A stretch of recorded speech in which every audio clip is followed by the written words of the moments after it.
رب العالمین والصلاة والسلام علی سید الانبیاء والمرسلین۔ حمد و صلاۃ کے بعد انتہائی واجب الاحترام زمین احتشام برادران اسلام، السلام علیکم ورحمۃ اللہ وبرکاتہ۔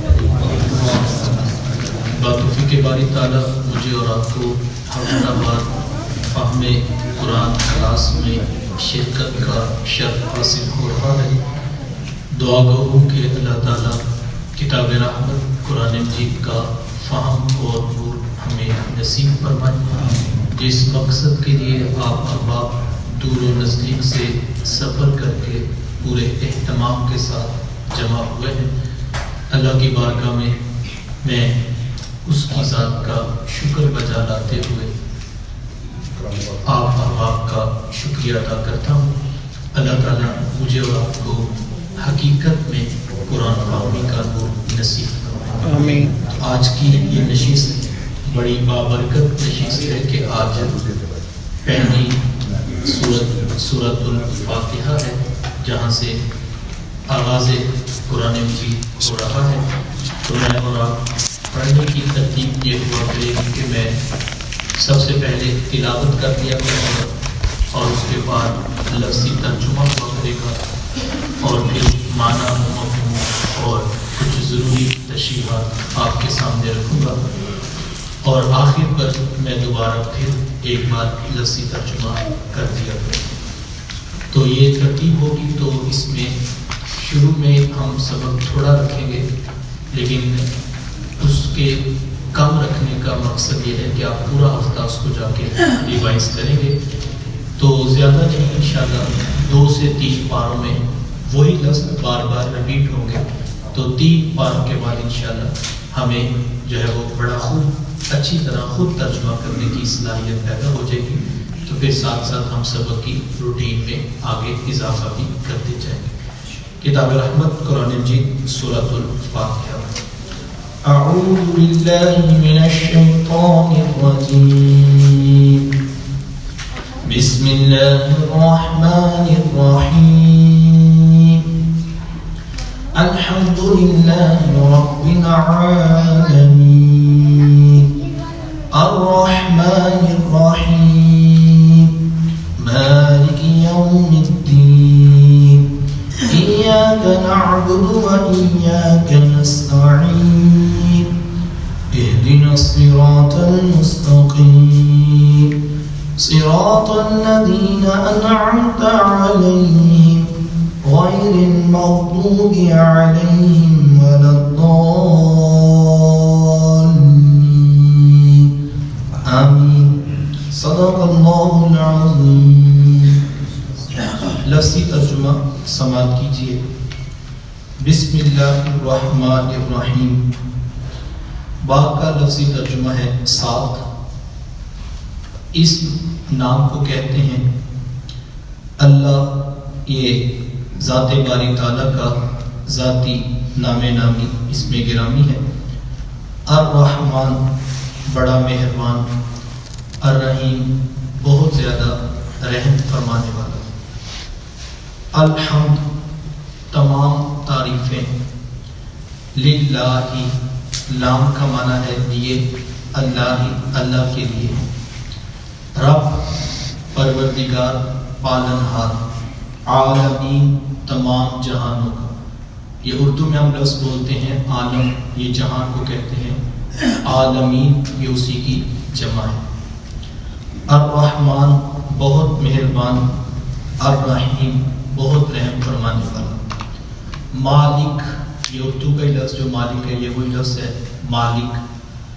یوم دن، الدین روز جزا، جزا کے دن کا مالک، یعنی قیامت کے دن کا وہ مالک ہے۔ ایاک کا خاص تیری ہی، نعبدو ہم عبادت کرتے ہیں، وا اور ایاک خاص تجھ سے ہی، نستعین ہم مدد طلب کرتے ہیں۔ اہدی دکھا چلا نہ ہمیں، الصراط راستے پر المستقیم جو بالکل سیدھا ہے، صراط راستہ، الذین ان لوگوں کا جو انعمت انعام ہوا، علیہم انعمت تیرا انعام، علیہم ان کے اوپر، غیر المغضوب غیر سوائے المغضوب جن پر تیرا غضب ہوا، علیہم ان پر، ولا اور نہ الضالین گمراہوں کا، آمین۔ یہ لفظی ترجمہ آپ نے سماعت کیا۔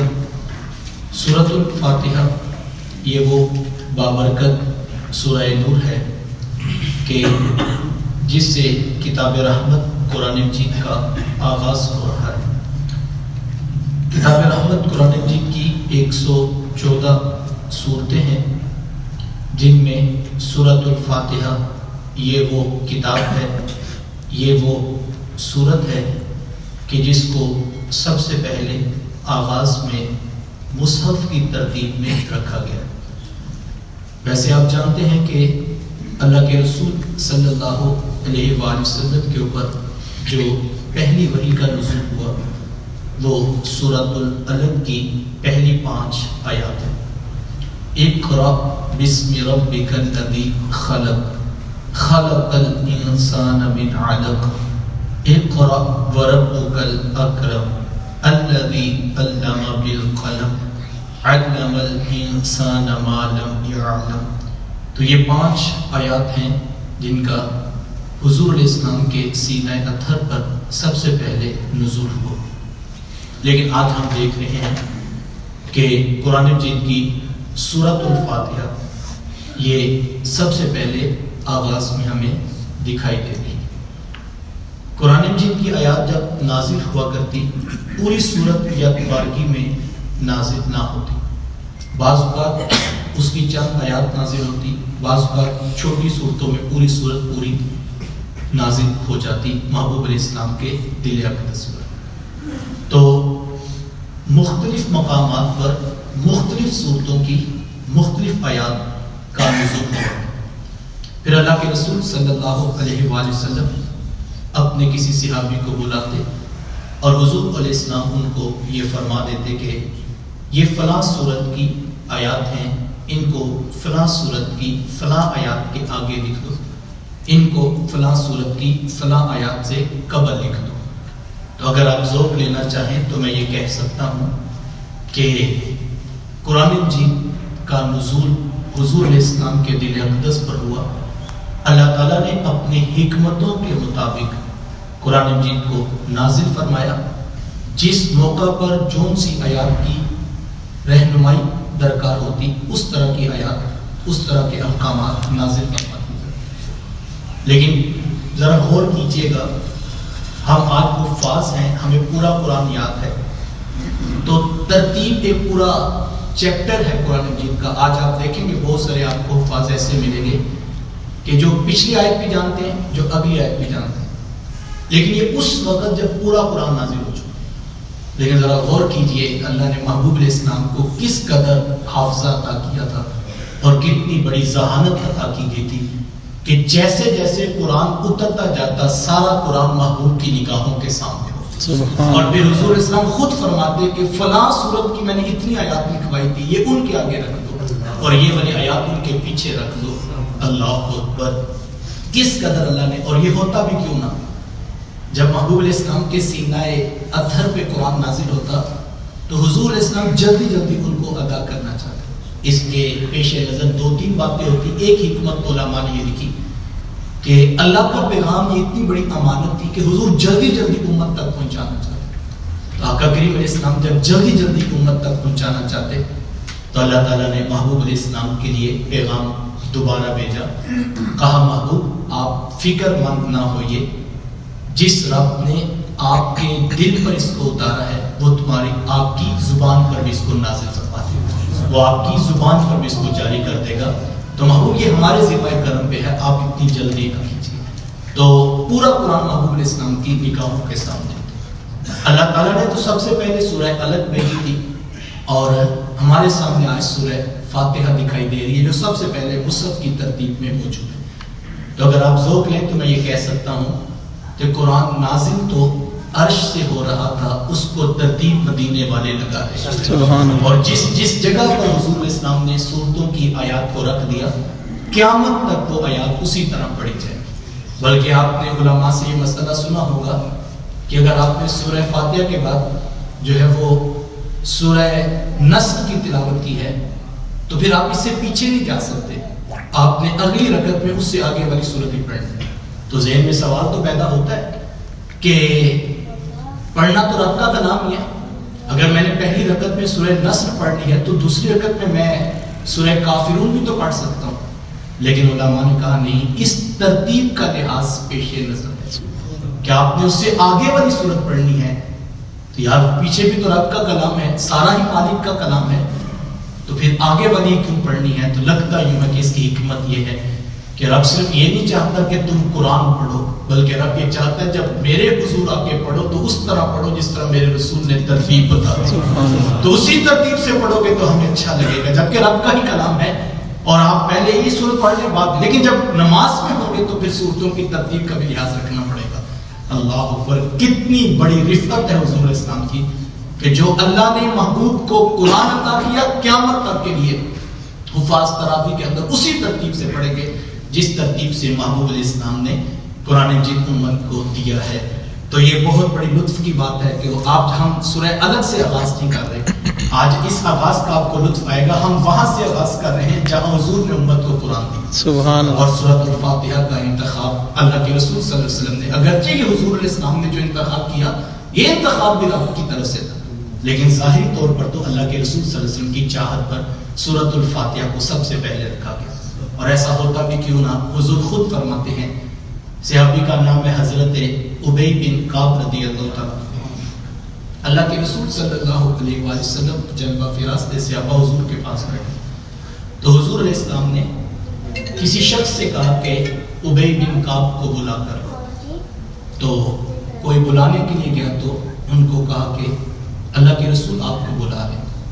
جب وہ حاضر خدمت ہوئے تو آنے میں تاخیر ہو چکی، آقا کریم علیہ السلام نے پوچھا کہ ابی ہم نے آپ کو پیغام بھیجا تھا اور آپ نے آنے میں اتنی تاخیر کیوں کر؟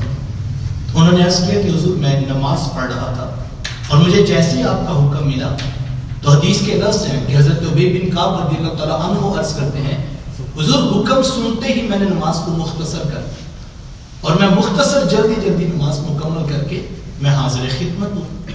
تو حضور اسلام نے فرمایا اے ابی، آپ نماز پڑھ رہے تھے کہ آپ نے اللہ کا کلام نہیں سنا ہے؟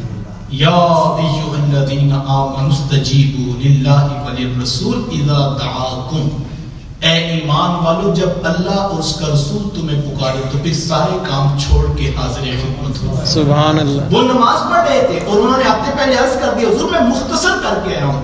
مختصر کرنے کا مطلب یہ ہے اگر کوئی لفظ رہتے تو میں نے وہی چھوڑ دی، میں نے مختصر کر لی اور محبوب آپ کے حکم پر حاضر ہو گئے۔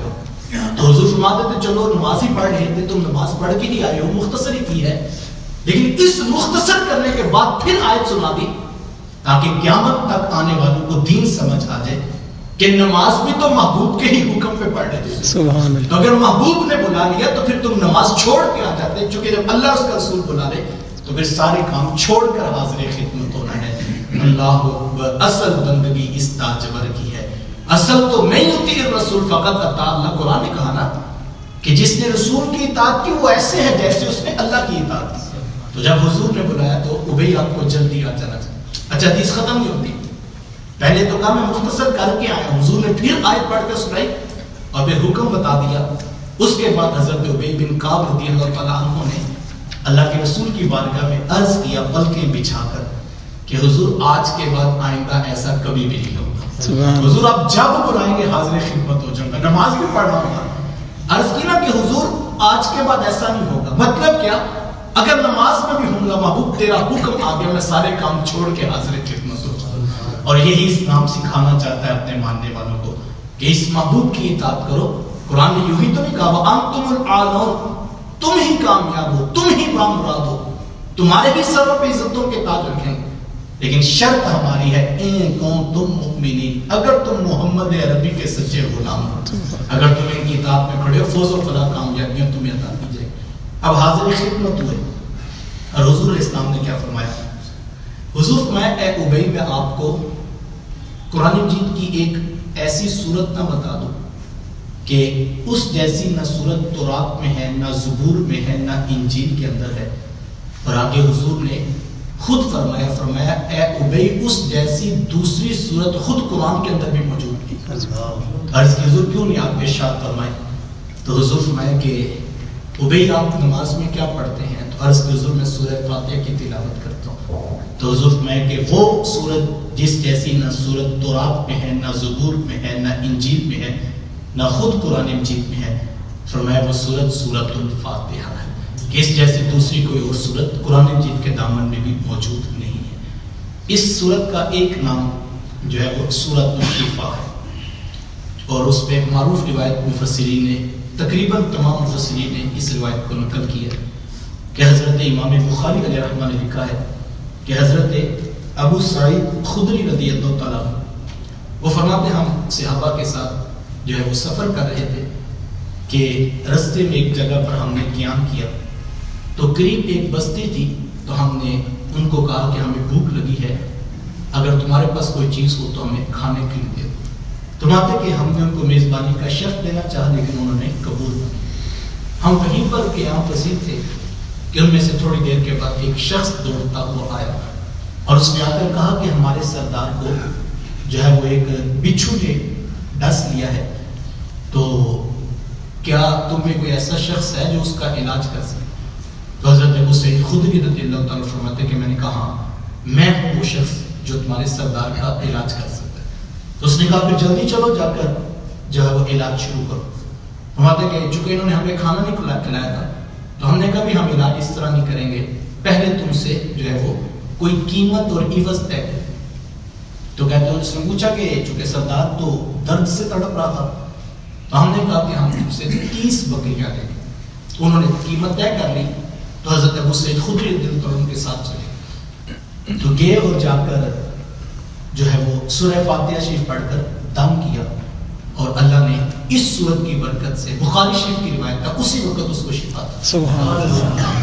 حضرت ابو سعید خدری جب واپس آئے تو 30 بکریوں کا ریوڑ لے کر واپس آئے اور جب صحابہ کے درمیان جو ہے وہ پہنچ گئے تو اب صحابہ کے 2 گروہ بن گئے. ایک گروہ نے کہا کہ یہ مال ہمارے لیے لینا کھانا جائز نہیں. کیوں؟ اس لیے کہ یہ تو قرآن کی قیمت ہے جو آپ نے دی. اور دوسرے گروہ نے کہا کہ نہیں ہم نے پہلے کہا تھا تو اس میں تو کوئی حرج والی بات نہیں. خیر صحابہ فرماتے کہ ہمارا آپس میں جب اختلاف ہوا تو ہم نے بات کو مؤخر کیا اور ہم نے کہا کہ مدینہ المنورہ چلتے ہیں اور جا کے حضور علیہ السلام سے اس کے بارے میں رہنمائی. دیکھیں کیسے خوبصورت لوگ تھے جنہوں نے دین سمجھا تھا حضور سے. یہ نہیں کہا چلو فیصلہ کر لیتے ہیں. جب آپس میں ہلکا سا اختلاف ہوا تو کسی گروہ نے بحث نہیں کی، کہا اس میں الجھنے کی کیا بات ہے، محبوب کی چوکھٹ پہ چلے جاتے ہیں اور جیسے محبوب بتائیں گے ویسے کر لیں.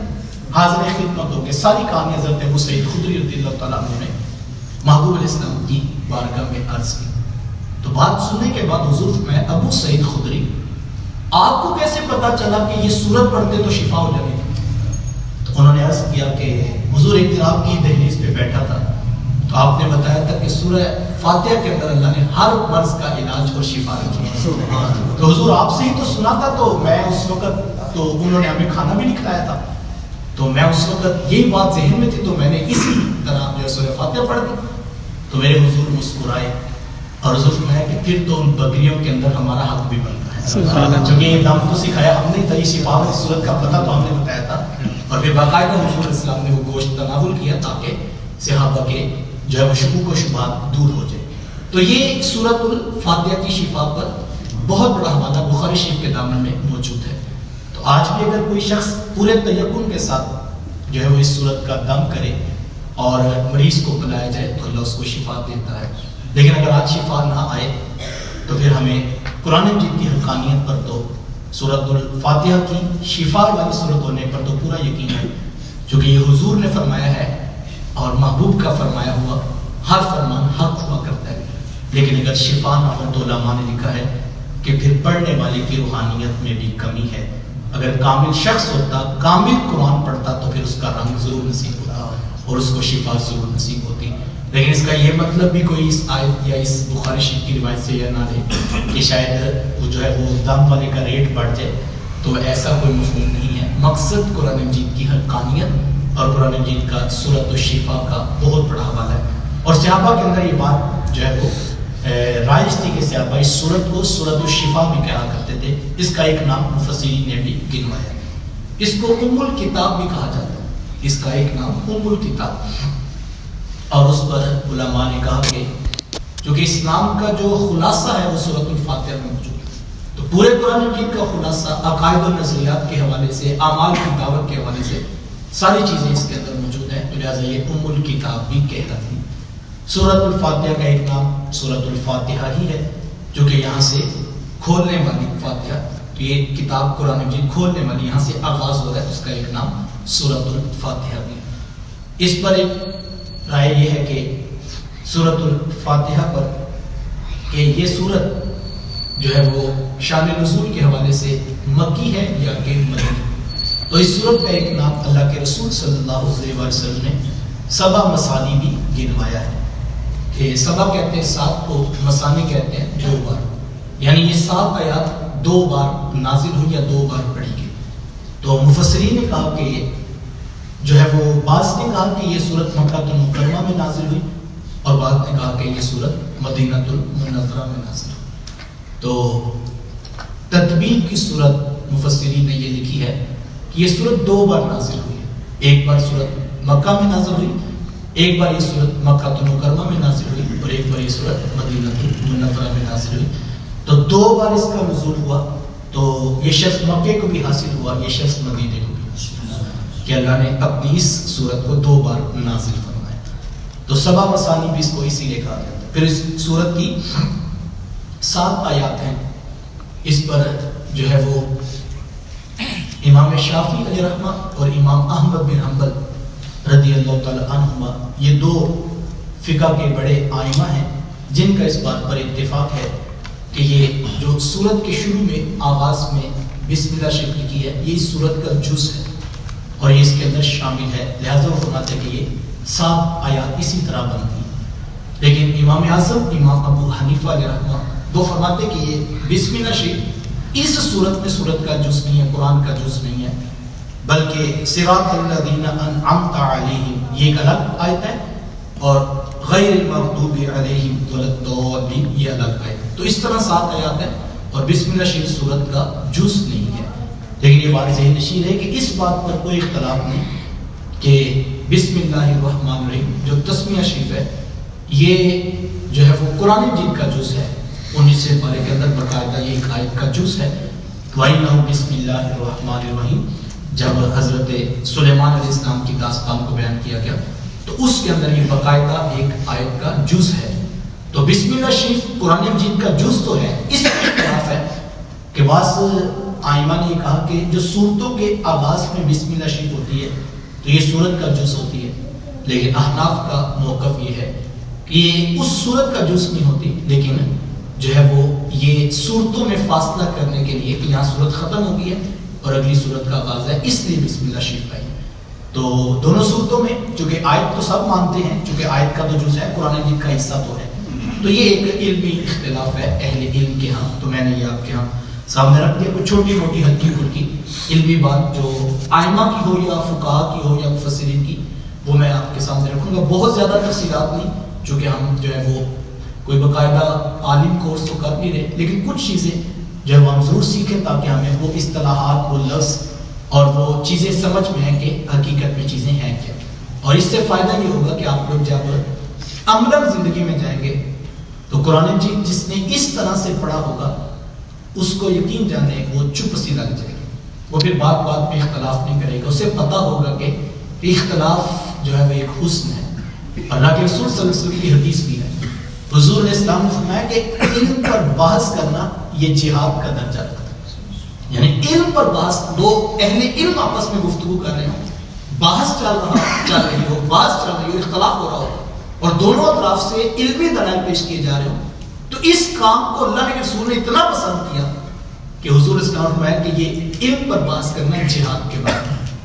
تو اس لیے میں اس نیت سے آپ کے سامنے رکھوں گا پھر بسم اللہ شریف کی اپنی برکت ہے. اللہ کے رسول صلی اللہ علیہ وآلہ وسلم نے فرمایا کہ ہر وہ ذیشان کام جس کے آغاز میں بسم اللہ شریف نہ پڑھی جائے فرمایا وہ بے برکتہ ہوتا ہے.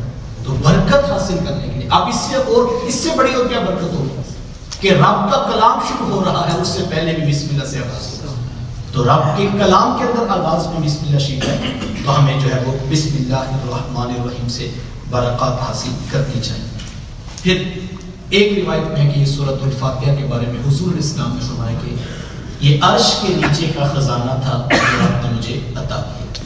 الحمدللہ رب العالمین، تمام تعریفیں اللہ کے لیے جو تمام جہانوں کا پالنے والا ہے. الحمد کے اوپر جو الف لام ہے اس کے اندر مفہوم موجود ہے کہ تمام کا معنی ہے للہ، اللہ کے لیے. لفظ اللہ ذات باری تعالیٰ کا ذاتی نام، اس کے علاوہ جتنے بھی نام ہیں وہ صفاتی نام. الرحمن، الرحیم، القہار، الغفار، یہ سارے رب کے صفاتی نام ہیں، لیکن جو ذاتی نام ہے اس کا وہ اس میں جلالت لفظ اللہ ہے. اور اس لفظ کے اوپر پھر ایک علمی بحث ہے کہ یہ مفرد ہے یا مرکب ہے، یہ مورب ہے کہ یہ مبنی ہے، یہ معرفہ ہے یا نکرہ تھا شروع میں بعد میں یہ معرفہ بنا.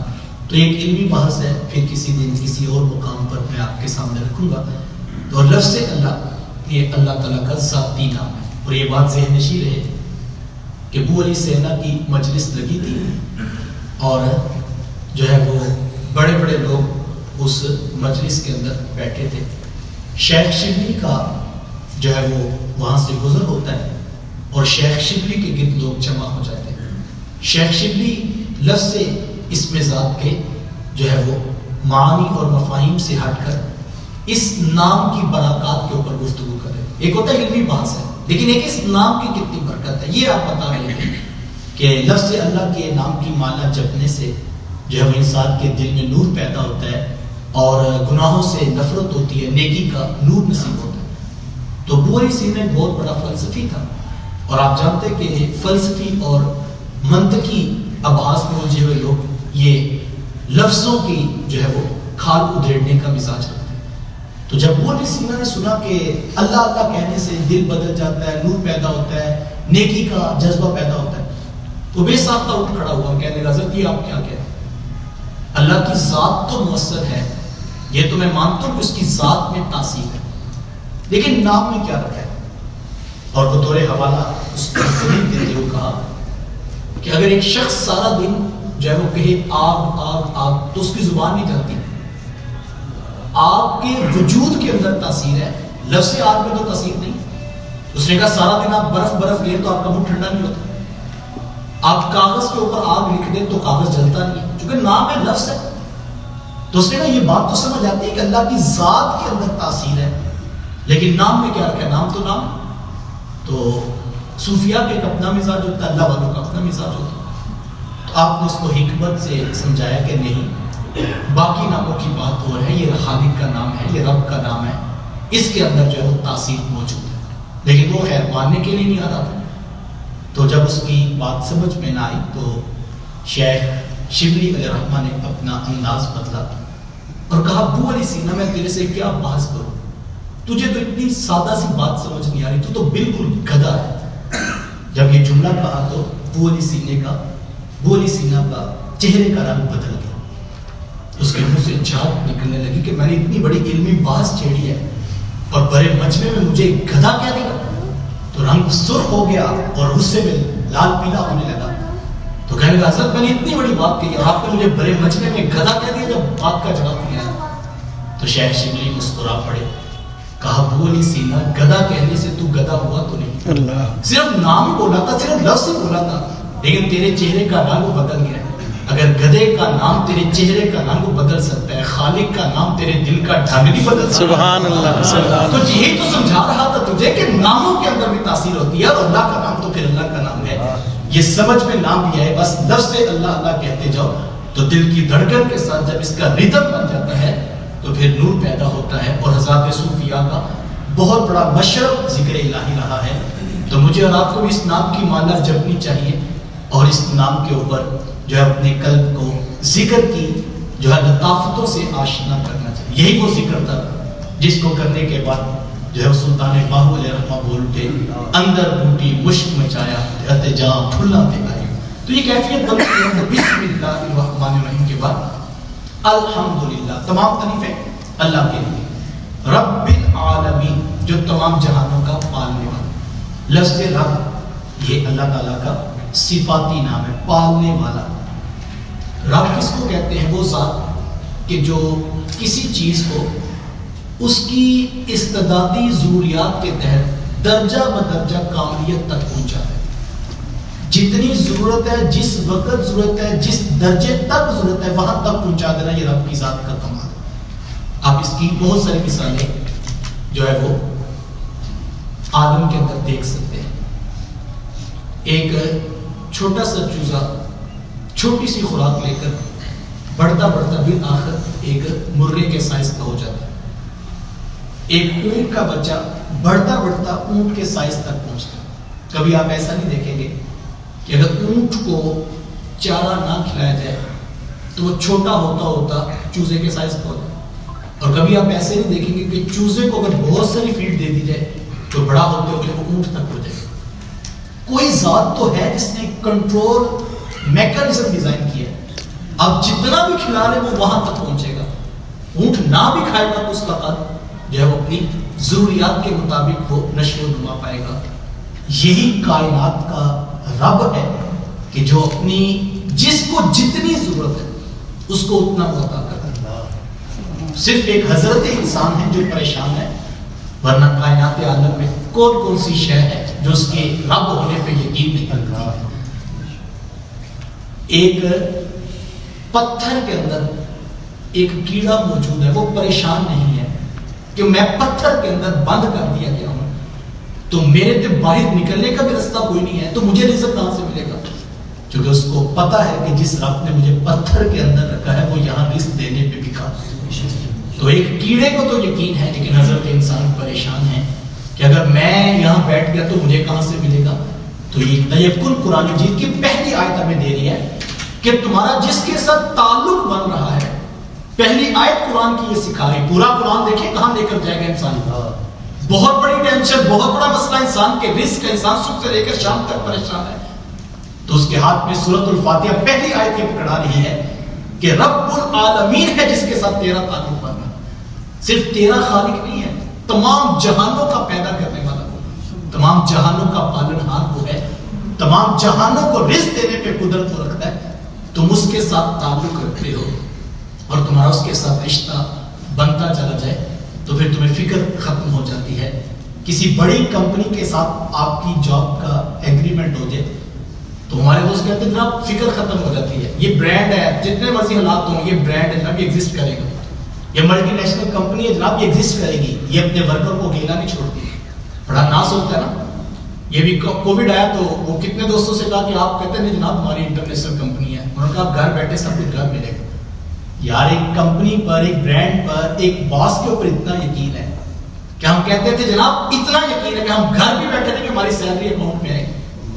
حضور والا کمپنی برانڈ کی بات نہیں کر رہا, ہمارا جس سے تعلق بنا رہا ہے قرآن وہ رب العالمین, سبحان اللہ, وہ تمام جہانوں کا پالنے والا ہے. یہی تو آیت سکھانا چاہ رہی ہے. ویسے قرآن مجید کا آغاز ہے, اس کی بے شمار حکمتیں ہو سکتی ہیں. قرآن مجید کا آغاز توحید سے بھی ہو سکتا ہے. قرآن مجید کی اس آیت کا, سورت کا آغاز عقیدہ آخرت سے بھی ہو سکتا ہے, عقیدہ رسالت سے بھی ہو سکتا ہے. لیکن ایسے لگتا ہے سورۃ الفاتحہ کی پہلی آیت جس فکر میں انسان نے پریشان ہونا تھا اور اپنے خالق کو بھولنا تھا, سب سے پہلے رب نے کہا کہ تیرا تعلق اس سے بننے لگا جو تمام جہانوں کا پالنے والا ہے. سبحان اللہ. تاکہ جو قرآن فہمی کی طرف آئے وہ اپنا مسئلہ پہلے دن حل کر کے آگے گزرے. اور اس کو شاید حضور اسلام نے جو ترتیب دی ہو اسی لیے دی ہو کہ رب کو پہچاننا ہے تو پہلی بات یہ مان لے کہ تیرا اس کے ساتھ تعلق ہے جو تمام جہانوں کا پالنے والا ہے. اور پھر آگے کہا الرحمن الرحیم, اللہ اکبر, وہ بڑا مہربان, وہ بڑا رحم کرنے والا ہے. رحمان اور رحیم کی صفتیں پھر لگائی گئی ہیں. پہلے رب العالمین کہا گیا اس کو, اور پھر اس کی دو صفتیں بیان کی گئی. وہ مہربان بھی ہے, بہت زیادہ رحم فرمانے والا. مادہ تو دونوں کا ایک ہی ہے لیکن صیغے دونوں مبالغہ کی. اور اس میں جو ہے وہ مفسرین نے لکھا کہ رحمان میں زیادہ مبالغہ ہے, بنسبت رحیم کے. بعض نے کہا رحیم میں زیادہ مبالغہ ہے، لیکن جو پہلا قول ہے وہ راجح قول ہے کہ رحمان میں زیادہ مبالغہ ہے. اور علماء نے اس دونوں لفظوں کے معنی میں فرق یہ کیا کہ جو صفت رحمان ہے وہ دنیا کے لیے ہے اور صفت رحیم آخرت کے لیے.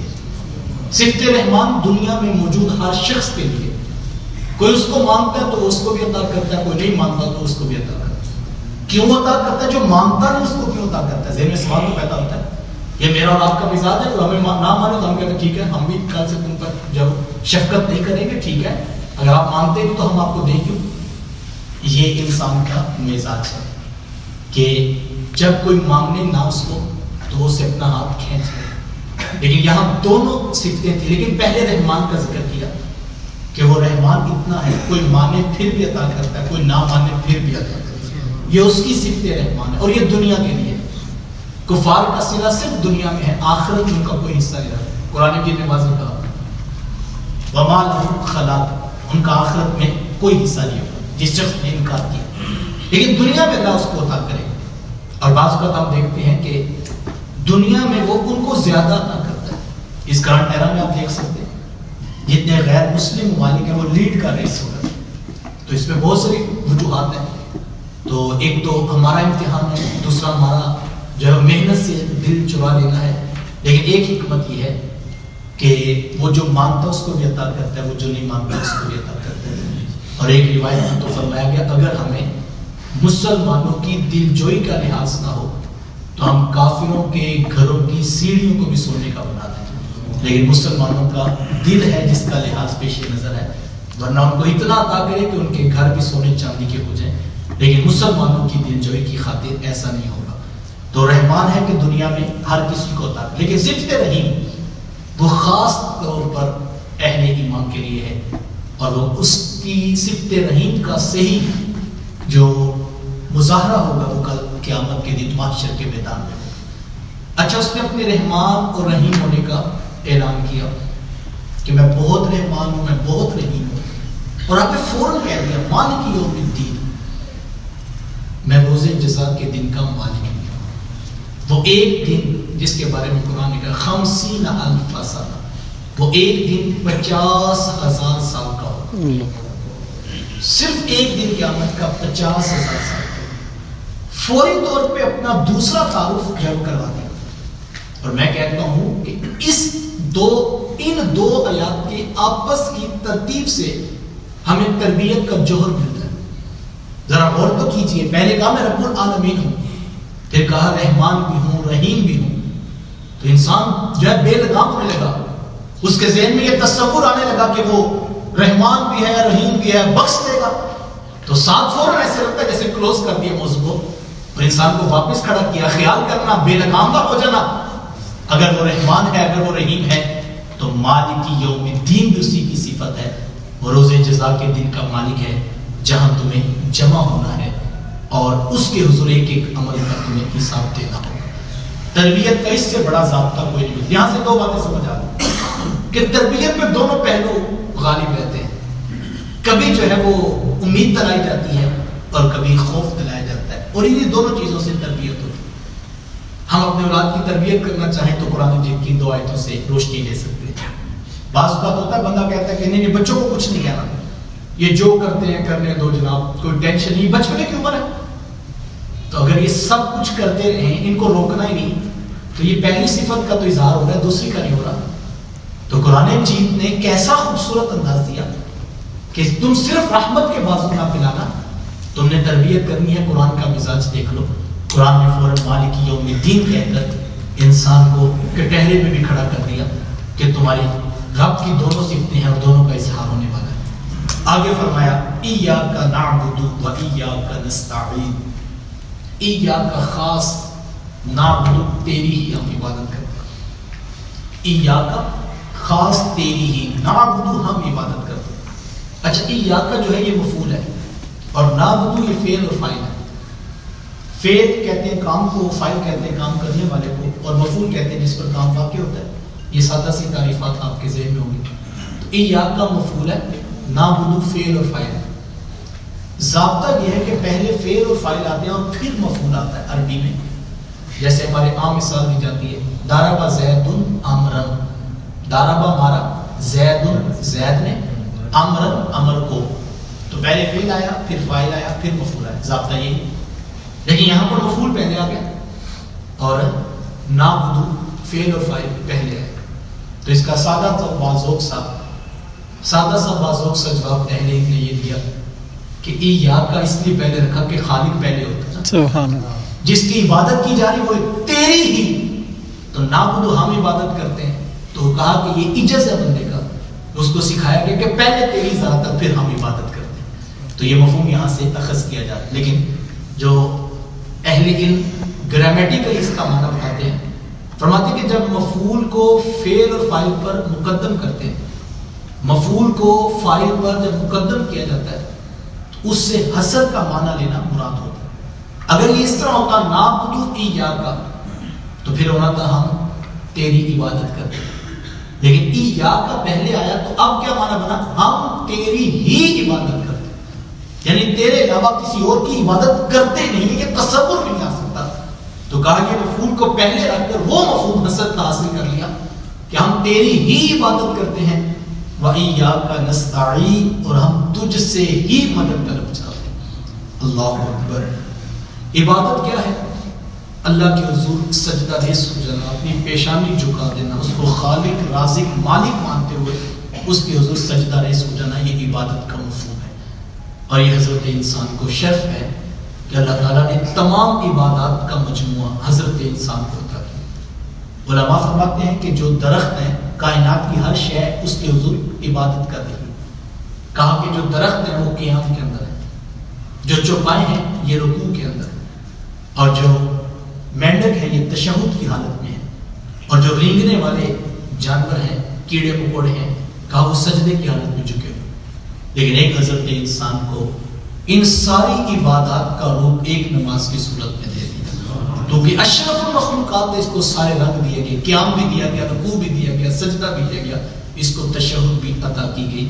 تو مقصود یہ تھا کہ ہم تیری ہی عبادت کرتے ہیں، یعنی تجھے ہی خالق مانتے ہیں، تیرے علاوہ کسی اور کے حضور ہم نہیں جھکتے ہیں۔